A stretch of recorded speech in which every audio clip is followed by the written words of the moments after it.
This episode is an ESL listening practice for intermediate learners. You will hear a natural conversation with clear pronunciation and everyday English. No tests, no pressure, just listening. Let's start. Hello and welcome back to ESL Listening Practice. I am so thrilled that you have decided to join us again today. It's great to be back. Whether you're commuting to work, maybe taking a long walk, or just relaxing at home with a cup of coffee, we're really happy to have you here. Absolutely. As always, our goal is to help you improve your English listening skills, expand your vocabulary, and get more comfortable with these kinds of complex conversations. And I'm really looking forward to this session because we're trying something a little bit different today. Yeah. Usually, we take a news article or a specific grammar point and we analyze it. But today, we're going to use our imaginations. Yeah, we're stepping away from the real world. That's the plan. That's right. We're going to conduct what's known as a thought experiment. Now, before we even start with the topic, I think we should pause on that phrase. Good idea. A thought experiment. It's a term you hear a lot in, say, science and philosophy. Could you break that down for our listeners? What exactly are we doing here? Yeah, it's a great place to start. A thought experiment is, it's essentially a simulation that you run inside your mind. Okay, a simulation in your head. Exactly. You take the world as we know it, and you change one specific variable. You change one rule. Just one thing. Just one thing. And then you use logic to predict what would happen as a result of that change. Scientists use this when they can't run a physical experiment, and philosophers use it to test, ethical ideas. And today, we're using it to practice English. And to explore a pretty fascinating economic concept. I love that idea. It's like a laboratory for your brain. That's a perfect way to put it. You just tweak one little setting and then watch how the whole system reacts. Yeah. And the variable we're changing today is, well, it's a massive one. Oh, it's huge. It is something that affects every single person on the planet. The core question we're asking is this: what would happen if nobody saved money anymore? It sounds like a simple premise, doesn't it? But the implications are just enormous. Imagine a world where savings accounts simply don't exist. There are no piggy banks for children. There are no retirement funds. No emergency funds tucked away under the mattress. None of that. The whole concept of keeping money for later has just been erased from human behavior. So just to be crystal clear on the rules of this simulation. Yeah. In this world, when you get your paycheck, you can't keep any of it. You have to spend it. Exactly. Or, to be a bit more realistic, people simply choose to spend it immediately. There's no cultural concept of saving for a rainy day. Saving for a rainy day. That's a beautiful idiom. I want to make sure everyone listening catches that. That's a great one. When we say a rainy day, in this context, we don't mean literal rain, do we? No, not at all. Saving for a rainy day means keeping resources, usually money, for a time of need or, an unexpected problem in the future. Oh, it's about preparing for bad luck. It is. But in our experiment today, nobody does that. They earn money and they spend every single cent immediately. It sounds chaotic. But I think exploring this is going to help us understand a lot about how our actual world works. I think so too. We're going to touch on economics, psychology, banking, and even the philosophy of how we live our lives. And just from a language learning perspective, this is going to be a goldmine. How so? Well, by listening to us discuss this scenario, you're going to pick up vocabulary related to finance, emotional states, and systemic cause and effect. We want to help you take your English from just ordering food to discussing complex, abstract ideas. I love that. So before we fully enter this hypothetical world, I want to give our listeners a little roadmap, some vocabulary they're going to hear. Yeah, a little preview. That's a good strategy. We're going to use some words that might be new, or maybe used in a new way. Okay, so the first word I want everyone to listen for is vulnerable. Vulnerable. Yeah. You might know this word in an emotional context, like opening up your feelings to someone. But here, we're using it to describe a state of being unprotected. So, if you're vulnerable, you're open to harm. You have no shield. Exactly. That's a very powerful word. Okay, another one we'll be using a lot is interest rates. If you've ever used a credit card, you've definitely seen this term. It's the percentage of money the bank charges you when you borrow from them. It's the price of money, really. The price of money, I like that. Correct. We'll also be contrasting short-term versus long-term. Right, yeah. Short-term is about what's happening right now, today or this week. Long-term is about years or even decades in the future. Keep an ear out for the word security.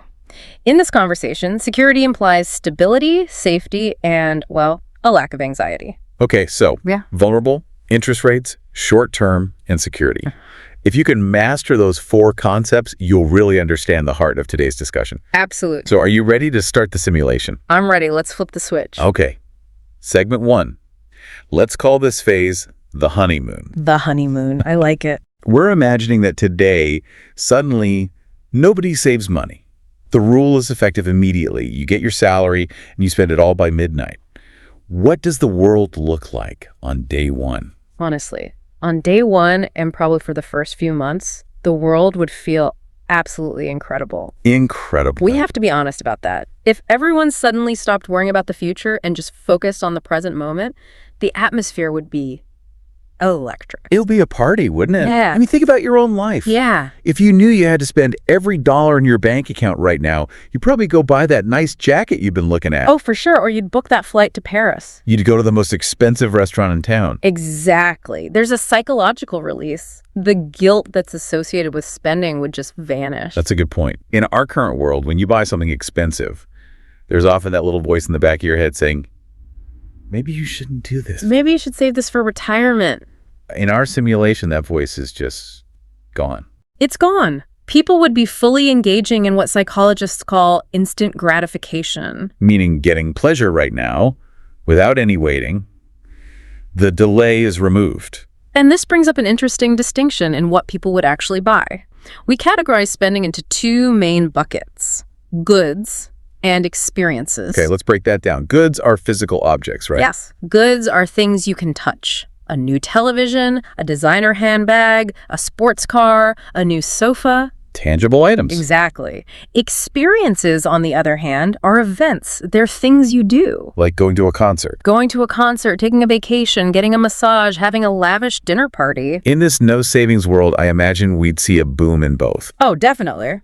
But I feel like experiences would really take off. People would want to live life to the fullest immediately. I completely agree. You would see airports just packed with travelers. Hotels would be fully booked. Restaurants would have lines out the door every single night. The entire world would feel like it was on vacation. It would be a culture of now. And if we look at this strictly from an economic perspective, wouldn't this be a good thing? In the beginning, yes.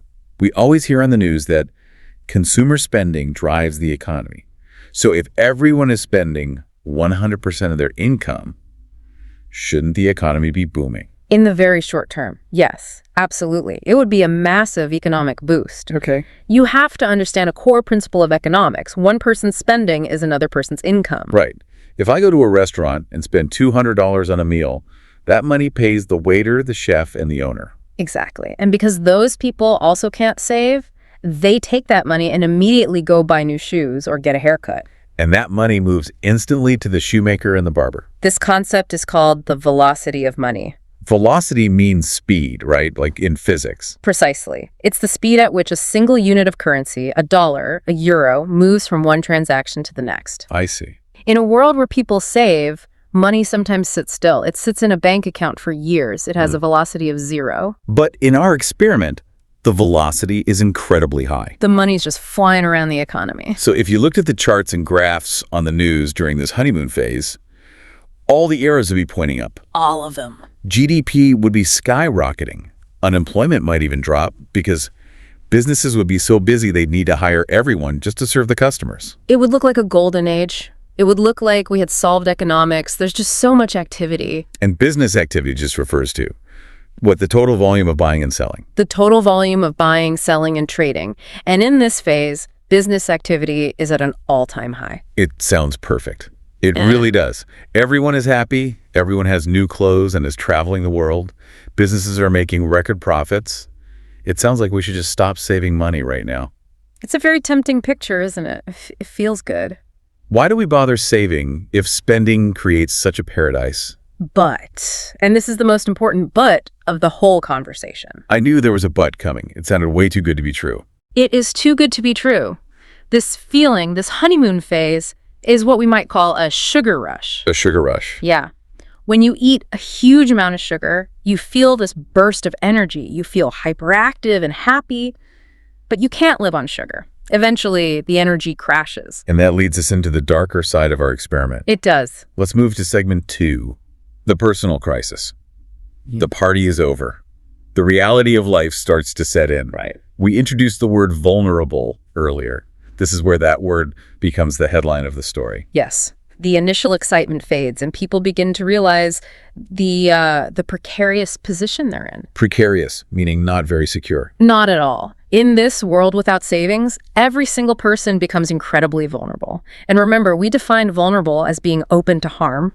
In a financial context, it means you have no defense against bad luck. And bad luck is inevitable, isn't it? You can't plan for everything to go perfectly forever. Eventually, something breaks. Yeah. Something goes wrong. Exactly. Life is inherently unpredictable. In our normal world, savings act as a shield. They're a buffer. A buffer, a cushion. Yeah, a cushion. When life punches you, your savings absorb the blow. In this hypothetical world, people have thrown away their shields. They're walking into battle completely unprotected. Exactly. So let's look at 3 specific risks that would turn into major disasters. Okay, let's start with the most common fear for many adults. Losing a job. This is the most obvious and immediate danger. In the real world, financial advisors always tell you to have an emergency fund. Right, and they usually recommend, 3 to 6 months of living expenses saved in cash? That's the standard advice. The logic is that if you get fired or laid off, you need time. You need time to update your resume, to go to interviews, to find the right position. That savings buys you time. But in our no savings world, let's play out the scenario. You walk into work on Tuesday, and your boss tells you the company is downsizing. You're fired. You pack up your desk and go home. And because you spent your last paycheck on a nice weekend trip, your bank account is at 0. Literally 0. You have no income starting today. Yeah. But your bills, they don't stop. Your rent is due next week. You need to buy groceries tomorrow. The electricity bill is coming. What do you do? You're instantly in a crisis. Instantly. In the real world, losing a job is stressful. In this simulation, losing a job is a life-threatening emergency within 24 hours. Wow. You go from being a functional member of society to being destitute overnight. That is terrifying. You don't even have a week to figure things out. You are immediately desperate. And when you're desperate, you make bad decisions. You might take the first job you can find, even if it pays very poorly or is dangerous, just to eat. You lose all your negotiating power. All of it. Okay, so that's risk number 1. Let's look at risk number 2. Getting sick. Health is another major area where vulnerability is high. Even if we assume people have health insurance, there are always extra costs. Yeah. Maybe you sprain your ankle and can't stand up for a week. If you work a job where you need to be physically present, like a waiter or a construction worker, you can't work. And if you don't work, you don't get paid. In a normal world, you dip into your savings to cover your expenses while you recover on the sofa. Right. But here, you can't afford to rest. If you don't work today, you don't eat tomorrow. So people would force themselves to work while sick. Or while injured. This would make their health worse, leading to more sickness. It becomes a vicious cycle. It seems like the common theme here is that small problems become big crises. A sprained ankle shouldn't ruin your life. It shouldn't. But without savings, it actually could. Precisely. That is the key takeaway for the segment. Savings allow us to handle the small bumps in the road. Right.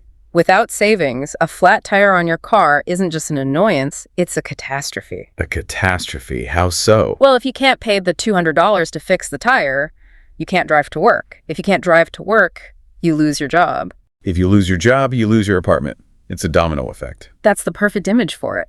One small tile falls, and it knocks down everything else in a chain reaction. We also mentioned a third risk. Price increases. Yes, inflation. We touch on this in the vocab section. Inflation is when the prices of goods and services rise over time. Okay. In a normal economy, if the price of milk or gas goes up a little bit, we might complain, but we adjust. We have a little bit of slack in our budget. But if you're spending every penny you earn just to survive and maintain that high-spending lifestyle, you have no margin for error. Margin for error. That is a great phrase. It means room to make mistakes or handle changes. And in this world, that's 0. If you have no savings, your margin for error is 0. If prices go up by 5%, you suddenly can't afford your life anymore. You have to cut something essential. So think about the emotional impact of all this. We talked about the excitement of the honeymoon phase.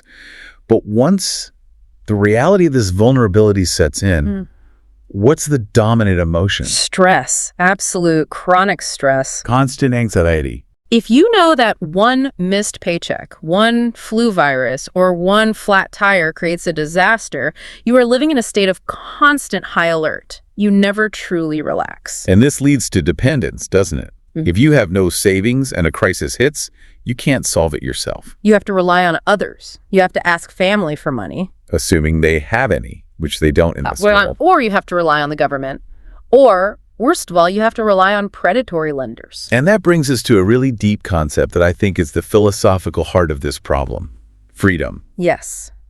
We often think of money just as a tool to buy things. We think money equals stuff. But it's more than that. So much more. Money is actually autonomy. It's the ability to make your own choices. So if you're desperate for money because you have zero savings, you are not free. You're not. You can't leave a job you hate because you need the check next Friday. Exactly. You can't move to a new city to start a new life because you can't afford the moving truck. You are stuck. Freedom disappears. You become a prisoner of your immediate needs. You're working just to survive the next 24 hours. So the irony is that by spending everything to feel free and enjoy life, you actually end up losing your freedom entirely. That is a powerful paradox, isn't it? By trying to grab all the freedom today, you lock yourself in a cage for tomorrow. It's the ultimate irony of that consumerist lifestyle. It really is. Okay, so we've looked at the individual. We see that for a single person, this world turns from a party into a nightmare pretty quickly. But now, let's zoom out. The bigger picture. We need to look at the bigger picture. Segment 3, the systemic impact. This is where we have to talk about banks. And I know I can hear some of our listeners sighing. It sounds a little dry. It can sound dry or technical, but stay with us because this is actually fascinating. It explains how the invisible machinery of our world really works. Let's simplify it then. I think many people have a misconception about what banks do. I agree. They think that when they put $100 in a savings account, the bank takes that cash, puts it in a little box with their name on it, and locks it in a vault. Like in the movies, right? Like Harry Potter's vault at Gringotts. Exactly. But that's not how modern banking works at all. Not at all. Banks are not just warehouses for storage. They're active participants in the economy. They are intermediaries. Intermediaries. Okay, that means they stand in the middle. Between who and who? Between savers and borrowers. When you deposit money, the bank effectively borrows it from you. Okay. They pay you a tiny bit of interest for that. Then they turn around and lend that same money to someone else. So my savings account is actually funding someone else's life. Exactly. Your savings might be funding a young couple's mortgage to buy their first home. Or a loan for a local business. Right, for a local bakery to buy a new oven. Or it might be funding a massive construction company building a new bridge. So savings are the fuel for the economic engine. They're the raw material that allows businesses to grow and build. Correct. Now apply our no savings rule to that system. If nobody puts money into the bank, then the bank has no money to lend. The fuel tank is empty. The mechanism breaks. The whole thing.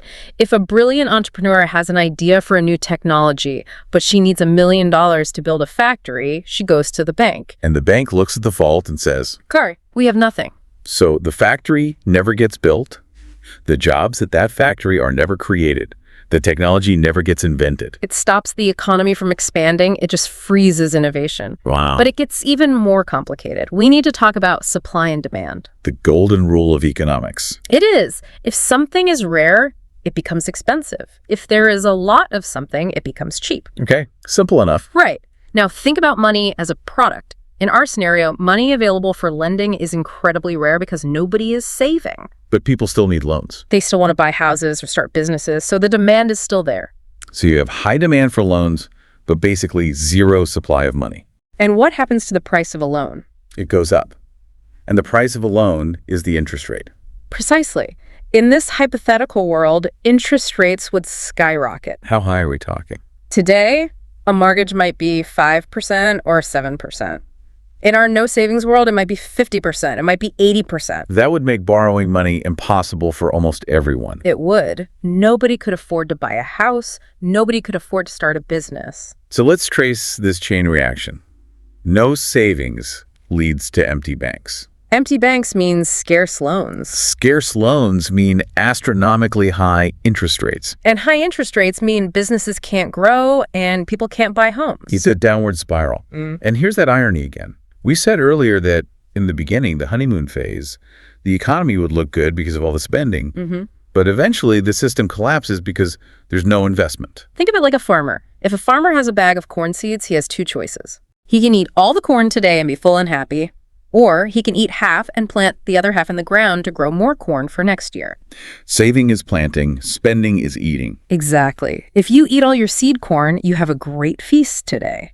But next year, you starve. In our thought experiment, humanity has decided to eat all the seed corn. We are sacrificing the future to feed the present. That is a perfect analogy. It really visualizes the problem.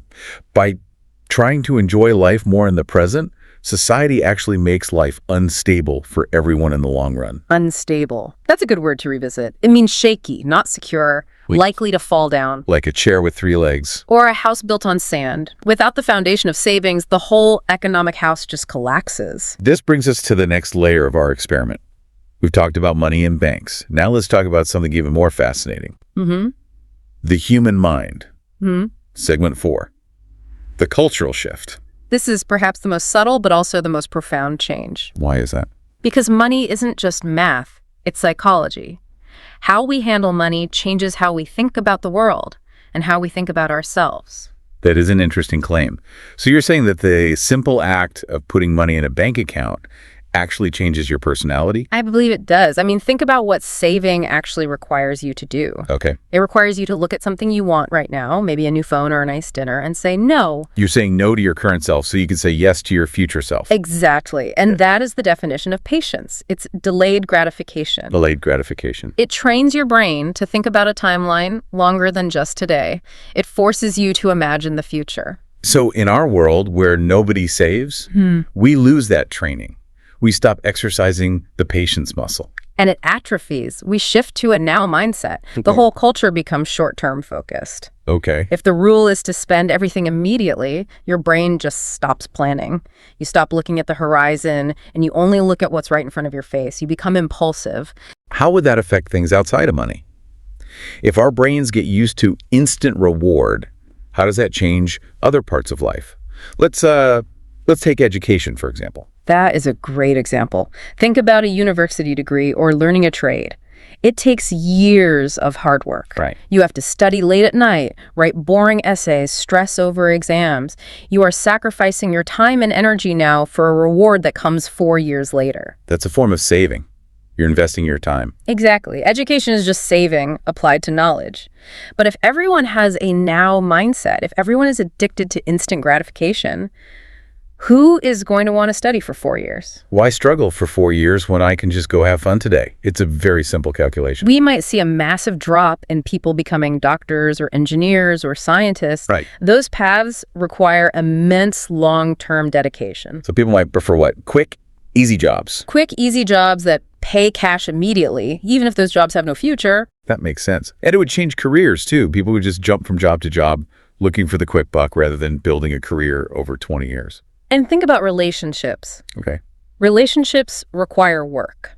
They require patience. You have to invest time and emotion to build a strong marriage or a deep friendship. Right. There are times when relationships are hard, where you don't get an immediate reward. Of course. But if our brains are wired for instant pleasure because of our spending habits, we might just give up on relationships the moment they get difficult. That's a really deep point. Our financial habits might actually reflect our emotional habits. I think they do. If we treat money as disposable, something to be used and thrown away, we might start treating people that way too. It's a scary thought. The summary phrase I would use is, the future would feel less important. Yes. When you don't save for the future becomes this foggy, abstract concept. You stop caring about it. And that is a dangerous place for civilization to be. And If you don't care about the future, you don't build infrastructure, you don't plant trees, you don't protect the environment, you don't invest in children. Exactly. Civilization relies on people caring about a time they might not even live to see. Saving money is a small personal act of faith in the future. It's saying, I believe there will be a tomorrow, and I want to be ready for it. Wow. I have never thought about a savings account as an act of faith. That is beautiful. It really is. It connects us to time itself. So we've painted a pretty dark picture here. The initial party turns into stress, the banks collapse, the economy crumbles, and we all become impatient and short-sighted. It's not a great outcome. It seems like the lesson is pretty clear. Yeah. But let's move to our final segment, segment 5, the philosophy of balance. Yes. We certainly don't want to leave our listeners feeling depressed. Right. The point of this thought experiment is not to scare you, but to clarify why we do what we do. We need to redefine what saving really means. I think a lot of people have a negative view of saving. They think it means being stingy. They think of Scrooge, the old man who hates Christmas. Right. They think saving means living in fear. They imagine a miser who never goes out for dinner, never buys new clothes, and just sits on a pile of money in a dark room. Or they think it means denying yourself. Let's explain that phrase, denying yourself. To deny yourself means to stop yourself from having something you desire. It sounds like punishment. It feels like being on a strict diet where you can never eat chocolate. And if saving feels like a punishment, nobody is going to want to do it. Of course not. Exactly. Yeah. We need to flip the script. We need to change the narrative. We need to see saving not as taking something away from yourself, but as giving yourself something. And what are you giving yourself? Options. That is the magic word. Saving is about creating options for your future self. I like that. So let's break down the benefits of just a small savings habit. You don't need to save millions. Just a regular habit. What does it actually give you? First, it gives you peace of mind. Peace of mind. This is a feeling of calm. It's the absence of anxiety. When you know you have $1,000 in the bank, a flat tire is annoying, but it's not a tragedy. It doesn't ruin your week. It doesn't. You sleep better at night. That's huge. Sleeping better is worth a lot of money. Stress is terrible for your health. So saving money is actually a health benefit. Absolutely. Second, it gives you flexibility. Flexibility. How? If you hate your job, savings give you the power to quit and look for a new one. You can say, I quit, because you know you can survive for a few months without a paycheck. If you have no savings, you have to stay and suffer. So savings equal power. They do. And third, it gives you confidence. Confidence. Knowing you can handle problems makes you walk taller. You are not fragile. You are not vulnerable. You are strong. When a problem appears, you look at it and say, I can fix this. There's a quote I read while we were preparing for this, which I think summarizes this perfectly. Okay. It says, you don't save because you expect problems. You save so problems don't control you. That is the core lesson. It is all about control. Who is in charge of your life? Is it you or is it your circumstances? Right. In the no savings world we imagined, the problems controlled the people. The job loss controlled them. The inflation controlled them. They were victims. But with savings, you control the problem. You write a check, you fix the car, and you move on with your life. You stay in the driver's seat. Exactly. It changes the power dynamic between you and the world. It turns you from a victim into a protagonist. So we are coming to the end of our simulation. It has been quite a journey. It has. Let's do a quick recap in our outro. Sure. We started by imagining a world where everyone spends everything immediately, and we saw that it starts with excitement, that honeymoon phase, where everyone buys goods and experiences. And the velocity of money is high. But then reality hits. We saw that people become vulnerable. Yeah, one small problem, like getting sick or losing a job, becomes a massive crisis because there's no buffer. Then we looked at the system. We learned that banks act as intermediaries, and they need savings to provide loans for businesses and homes. And without savings, the economy becomes unstable, investment stops, and interest rates go way up. Then we discussed the culture, how a lack of saving leads to a short-term mindset where patience and long-term planning disappear. And that could affect our careers and even our relationships. And finally, we found the answer: balance. We don't need to be misers who never spend a dime. We should enjoy our lives. We should, but we need to save enough to create options, security, and freedom. Before we go, let's review those key vocabulary words one last time. Okay. Vulnerable, being open to harm or unprotected. Interest rates, the cost of borrowing money. Patience, the ability to wait for a better reward. And options, having choices in life. Perfect. I hope this conversation has given you all a lot to think about and some new words to use in your daily English practice. I want to leave you with one final thought to mull over. Cool. Think about this comparison. Spending gives you pleasure. It feels good right now, but saving gives you security. It feels good later. A good life needs both. You can't just have one. I couldn't agree more. You need a little bit of pleasure today and a lot of security for tomorrow. Finding that balance is the art of living. So listeners, as you go about your week, think about your own balance. Are you leaning too much towards spending? Or maybe even too much towards saving? Where is your sweet spot? It's a question only you can answer. Thank you so much for listening to ESL Listening Practice. If you enjoyed this thought experiment, please tell a friend who is also learning English. It helps us a lot. Keep practicing, keep listening, and we will see you next time. Bye, everyone.